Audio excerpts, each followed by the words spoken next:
Hello guys, అందరు ఎట్లున్నారు? మంచిగా ఉన్నారా? అందరు మంచిగా ఉంటే మస్తు మంచిది. అసలు ఇక్కడైతే కొంచెం వెదర్ చల్లబడ్డది. జర్ర చల్లబడంగానే వేడి వేడిగా ఏమన్నా తినాలి అని నాలుగు బల్లె గుంజింది అనమాట. సో నేనైతే ఇక్కడికి వచ్చిన గోల్డెన్ టెంపుల్ దగ్గర అయితే మస్తు మస్తు ఫేమస్ ఉంటుంది అని చెప్పేసి అనమాట. ఇది వచ్చేసి మాకు మసాలా వడ అనమాట.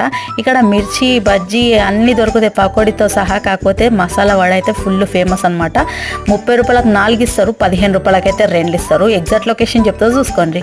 నిజామాబాద్లో గోల్డెన్ టెంపుల్ ఉంది కదా, దానికి ఎడం వైపే ఇది చిన్న సెంటర్ ఉంటుంది, బండికొట్టు ఉంటుంది అనమాట. చిన్నదైనా సరే ఫుల్ ఫేమస్ అనమాట. శ్రీ రాజరాజేశ్వరి పకోడీ మిర్చి సెంటర్ అనమాట. మస్తు అంటే మస్తు టేస్ట్ ఉంటుంది. జర్ర 5 కొట్టిందంటే చాలు ఇక్కడ అందరు ఫుల్ రష్ అయిపోతారు అనమాట. ఎందుకంటే మంచి క్వాలిటీతో చేస్తారు అనమాట. మంచి నూనె క్వాలిటీ అనమాట. ఏది పడితే అది నూనెలో వేయరు. చాలా చాలా ఫేమస్. సరే మరి నిజామాబాద్లో ఇంకేమైనా ఫేమస్ ఉంటే అయితే కామెంట్ సెక్షన్లో కామెంట్ చేయండి.